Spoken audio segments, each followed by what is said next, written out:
sunrise in the Windy City, where in fewer than 14 hours, two teams will kick off the 100th year of the greatest game on the planet. Let's go. It's a good morning for football.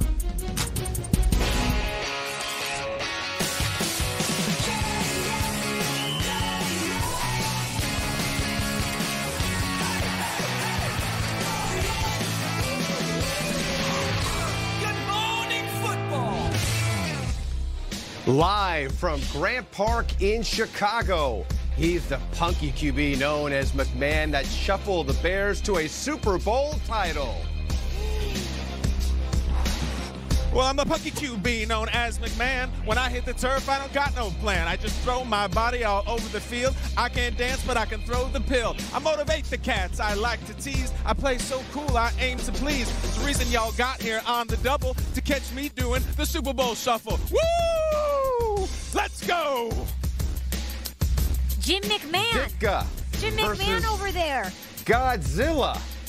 She's always taking Ditka. She is the Bears. The Bears. We're going to eat these Packers like I ate the Polish sausage last night. That's right. Let's go, the Bears. The name of the hurricane. He played for the Bears for 13 seasons. He's simply known as Sweetness. Hey, well, they call me Sweetness.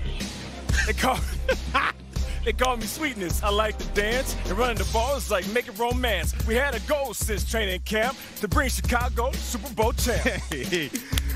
What's up, Sweetness? What's Come up, on, baby. Hey, Come on, baby. Sweetness. Come on, baby. Come on, baby. Let's go. Let's Hey, go. Walter. Coach. In 9 seasons as the coach of the Green Bay Packers, he won 5 NFL championships, the voice and face of 2 Super Bowl winning teams. He's the man most synonymous with the word coach, and every February, the world champions hoist a trophy with his name. Ladies and gentlemen, Vince Lombardi. What the hell is going on out here? The hell is going on out here? Oh, Chicago, Green Bay. Whoa. Great town for football. What are Great you doing here? You got a hole here, you're busting up the middle. Let's go. What do you do, Coach? What do you do? You got a hole here, and you're running up the middle. Ditka. Because great. Ditka. It's great and all, but we had 5 championships in 9 years. Welcome to Good Morning Football. We are brought to you today in New York City by IBEW, or not New York City. We're in Chicago right now. This is our kickoff show. We're right in front of the beautiful skyline. We see NFL 100 right there. Guys, this is pretty amazing. My name's Kay Adams. It's officially here September 5th. Kyle Brandt, Nate Burleson, and Peter Schrager. Woo! It is windy, and we are ready. Let's talk about what you're wearing and all. Yeah, what is let's Roselle? go. If you're just tuning in right now, this is the punky QB, Jim McMahon. You see Roselle was across his headband in 1985. Jim McMahon in the playoffs wore a non-league approved logo. Pete Rozelle, the commissioner, fined him $5,000. So the next week in the NFC Championship game, Jim McMahon wears the commissioner's name on his headband. Best part is Pete Rozelle thought it was hilarious, called it a great gag. It broke me up. Bears-Packers history, the best. We'll get into it all day. Punky QB. What do you guys got? Do you like my outfit? I do. Do you like the Polish sausage? It doesn't sound good when I say it, but you know I gotta say it because I'm in character. So keep your tweets to yourselves It looks about good. that. Okay? Thank you. Sister Teresa good. told me she likes my outfit after Mass last week. There you go. It looks good. Of course, I got to represent Sweetness, the greatest running back of all time. And like he's always said, when you're good, you tell everybody. But when you're great, they tell you. Hey, baby. Good. I'm going with Vince Lombardi. I could do the voice all day long. I don't want to mock the legend. Yeah. But we see in February every year a trophy is given out. It's for this man. Look at the black and white. Black and white. I love this. Perfect for you. The truth is this, guys. Winning is not everything. It really isn't. It's the only thing. Yay! Let's go. Love hearing that. We'll have some special guests here on the show. I hear Matt Forte's coming on, y'all. Hey, number 22. Yeah? All right, guys, let's do it. It's time for the Lead Black. Let's welcome in our guy, Randy Moss. He is in Soldier Field right now, at Soldier Field. Randy, welcome to the show. Let's talk quarterbacks, shall we? Aaron Rodgers and Mitchell Trubisky, okay? Neither of them played a snap in the preseason, and their first game action is going to be when it counts at kickoff, hours away, and we're super excited about that. What should we expect from both sides offensively?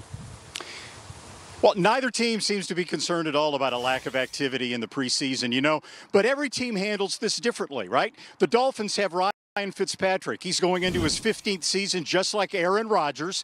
He's learning a new offense just like Rodgers. Fitzpatrick played 64 snaps in the preseason, the equivalent of a full game. Now, the plan originally was to play Rodgers some in the preseason. Matt LaFleur wanted to play him in the second preseason game, minor back tightness. Third preseason game, concerns about the playing field. But Rodgers says any preseason snaps would have been meaningless. And Bears head coach Matt Nagy has been much more concerned about finding a kicker than about Mitchell Trubisky being rusty. So the coaches aren't worried, the quarterbacks aren't worried, and Sweetness, he probably wouldn't have been worried either.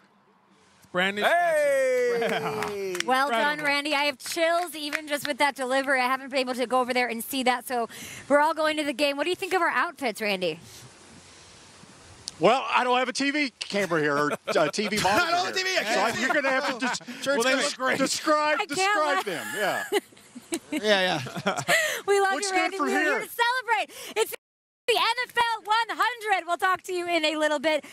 Sweetness. Yeah. What do you have your eyes on tonight? I'm looking at a battle of gigantic proportions. We're talking superstars, and that's Aaron Rodgers versus Khalil Mack. And really, when you look at last year, it was a tale of two games. The first game, he gets knocked out. He comes back in that second half very heroically. He throws for 273, 3 TDs in that first game, in that second half. And then the second time they play, different story, though. I mean, they hit Aaron Rodgers. He threw his only 2 interceptions, didn't throw a touchdown. So I know you're thinking, all right, well, listen, Khalil Mack, those defensive players, if they can hit Aaron Rodgers, you have a chance to win. It's not that simple, though. I'll take you to the Jets game where Aaron Rodgers was hit 12 times, sacked 4 times. My man threw for 4 touchdowns and 474 yards last year. So if you think the Chicago defense is just going to hit one of the toughest, one of the strongest, one of the most electric quarterbacks in this game, and that's going to sit him down, he's going to stay down, you're out of your mind. It's deeper than that. You got to put a body on him, but you also have to confuse him with coverage. So let's see if they can do that. It's up to that Chicago defense to stifle one of the greatest quarterbacks in the Lombardi, game. I might have a heart attack tonight watching this game. Oh, it's going to be a great one, Kay. It's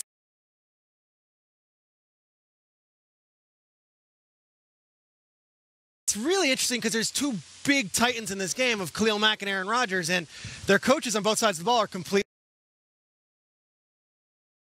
different. I mean, Khalil Mack was in a Vic Fangio defense last year. We have a whole new defense for Chicago, so I want to see what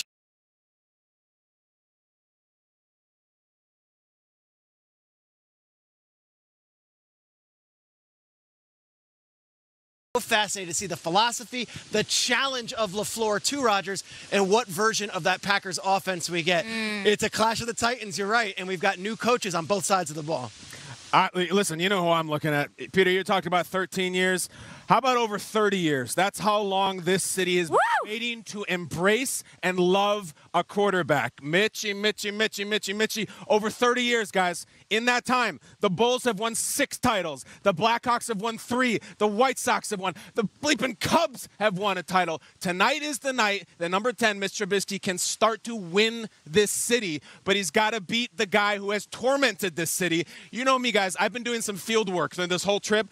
Since we left New York, I've been asking every flight attendant, every waiter, every hotel employee here in Chicago, you think Trubisky's got it?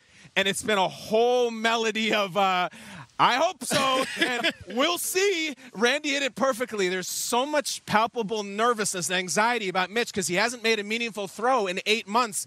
He is the Christmas present that we want to open, that Matt Nagy will not let us shake it. He will not let us peel the paper back, and we will find out in about 8 or 9 hours if Bears fans get the present they want. Number 10 got to come up big tonight. I'm really excited. We were starting the show, and I looked at Nate and Nate and Peter, and I said, we're going to always remember that this is where we were to kick off the 100th year of the NFL. We're always going to have this memory. I'm looking forward to the pageantry of it all. I'm looking forward to the celebrations. We have the NFL concert behind us, the NFL experience.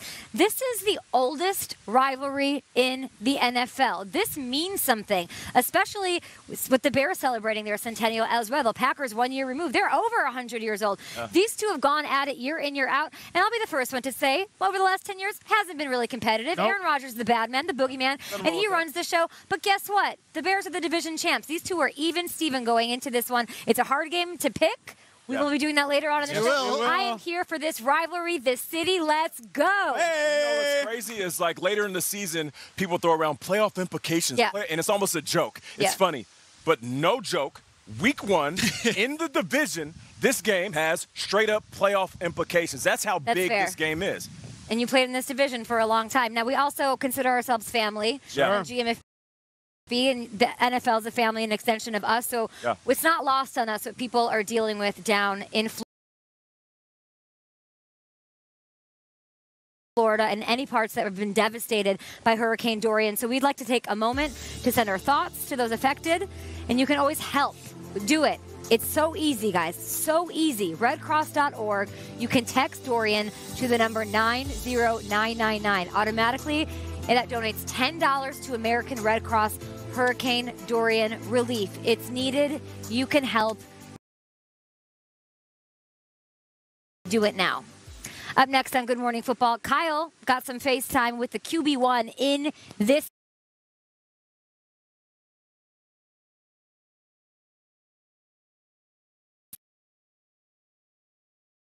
What they said.